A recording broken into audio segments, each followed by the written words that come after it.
19वीं सदी में सिरदर्द के इलाज के लिए कुछ इस तरह से वाइब्रेशन थेरेपी की जाती थी। ये तस्वीर जो आप देख रहे हैं 1890 के दशक की है।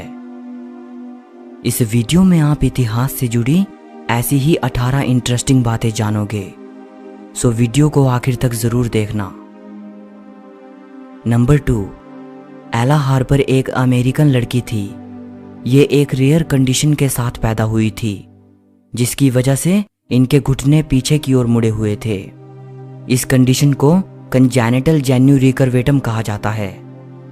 क्योंकि एला हार्पर अपने दोनों हाथ और पैरों के साथ चला करती थी, इसीलिए इनको कैमल गर्ल कहा जाने लगा। नंबर 3, रॉबर्ट वैडलो, जो कि 1918 में अमेरिका में पैदा हुए थे। ये इतिहास के सबसे लंबे इंसान थे। जब रॉबर्ट पैदा हुए थे तब वो एक नॉर्मल बेबी जितने ही थे, लेकिन जब वो 6 महीने के हुए तब रॉबर्ट के पेरेंट्स को ये एहसास हुआ कि उनके बेटे के साथ कुछ ना कुछ गड़बड़ है। 6 महीने की उम्र में रॉबर्ट का वजन 30 पाउंड्स था, जो कि 6 महीने के बच्चे के लिए दोगुना है। आपको जानकर हैरानी होगी कि जब रॉबर्ट 6 साल के थे तब उनकी हाइट 5 फुट 7 इंच थी और वो ऐसे कपड़े पहनते थे जो कि एक 17 साल के लड़के को फिट आएंगे। नंबर 4, ये जो तस्वीर आप देख रहे हैं ये लंदन की एक फीमेल ट्रेन कंडक्टर की है। ये तस्वीर 1916 में ली गई थी।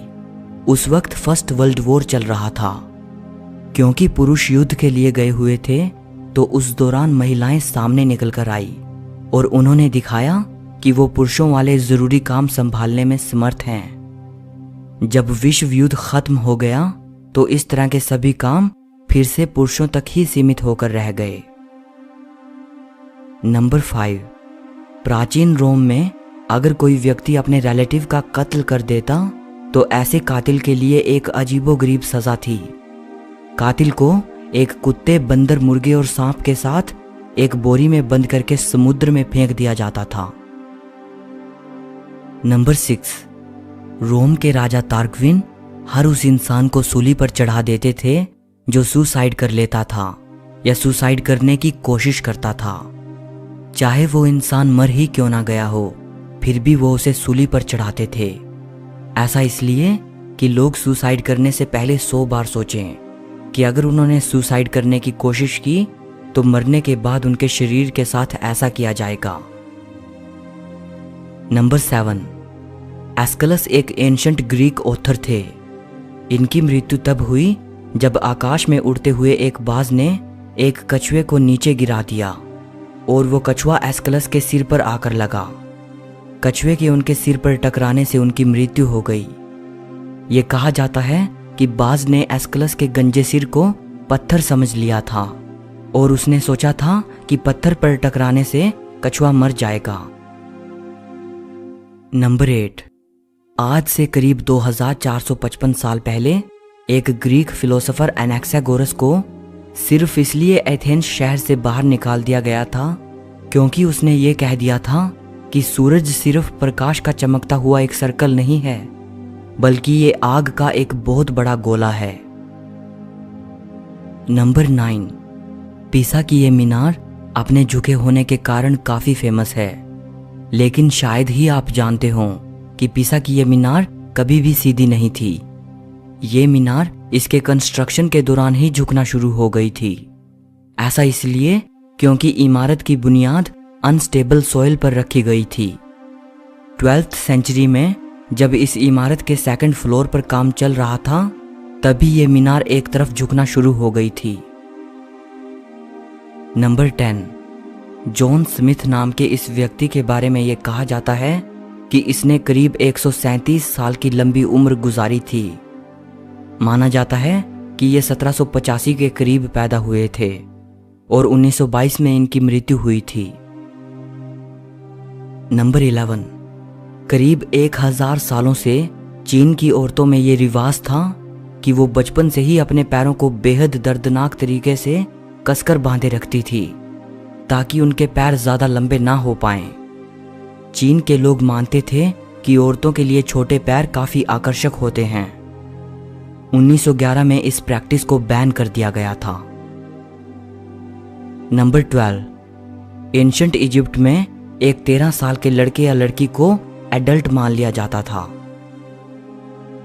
नंबर 13, 213 बीसी में चाइनीज एम्परर किन शी हुआंग ने यह ऑर्डर दिया कि चाइना में जितनी भी पुरानी किताबें हैं उन सभी को जला दिया जाए। ऐसा उन्होंने इसलिए किया था ताकि स्कॉलर उनके शासन को पुराने राजाओं के शासन से कंपेयर ना कर पाएं। बहुत से स्कॉलर्स ने अपनी जान को जोखिम में डालते हुए बहुत सी किताबों को जलने से बचाया था। नंबर 14, इसके अगले ही साल चाइनीज एम्परर किन शी हुआंग ने चाइना के 460 सबसे महान स्कॉलर्स को इकट्ठा किया और उन सभी को एक मास ग्रेव में जिंदा दफना दिया। वो दौर बुद्धिमान लोगों के लिए बहुत अच्छा समय नहीं था। नंबर 15, प्राचीन रोम के लोगों में ये विश्वास था कि एक मर चुके इंसान की आत्मा कुछ विशेष मानव बलिदान मांगती है। इसलिए प्राचीन रोम में ये प्रथा थी कि अगर शाही खानदान के किसी सदस्य की मृत्यु हो जाती तो उस इंसान की कब्र पर ह्यूमन ब्लड को बहाया जाता था और इस तरह के सैक्रिफाइस के लिए ऐसे गुलामों को चुना जाता था जो काफी सुस्त होते थे। नंबर 16, फिलीमोन एक ग्रीक पोइट और प्लेराइट थे। ये अपने ही एक जोक पर इतना ज्यादा हंसे थे कि बहुत ज्यादा हंसने के कारण इनकी मृत्यु हो गई। नंबर 17, करीब 2500 साल पुरानी बात है। एंशंट ग्रीस के मैराथन शहर में पर्शिया और ग्रीस के बीच एक प्रसिद्ध लड़ाई हो रही थी जिसे बैटल ऑफ मैराथन कहा जाता है। इस लड़ाई में ग्रीस ने पर्शिया को हरा दिया था। उस दौरान मैराथन शहर में फाइडिपिडीज नाम का एक व्यक्ति था। यह इंसान जीत की खुशखबरी सुनाने के लिए पैदल ही दौड़ता हुआ मैराथन शहर से एथेंस शहर तक पहुंच गया था। यह डिस्टेंस करीब 42 किलोमीटर था। जब फाइडिपिडीज एथेंस पहुंचा तो वहां पहुंचते ही बहुत ज्यादा थकान की वजह से उसकी मृत्यु हो गई। सो ये मुमकिन है कि इसी घटना की वजह से ही मैराथन रनिंग का जन्म हुआ, या फिर आप ऐसा कह सकते हैं कि इसी घटना के कारण ही और एंशंट ग्रीस के इसी शहर के नाम पर ही मैराथन रेस को उसका यह नाम मिला। नंबर 18, पर्शिया के बादशाह अब्दुल कसम इस्माइल जहां भी जाते थे वो अपनी लाइब्रेरी हमेशा अपने साथ लेकर जाते थे। बादशाह इस्माइल अपने 400 ऊंटों के साथ चला करते थे जिन पर 1,17,000 किताबें लदी होती थी।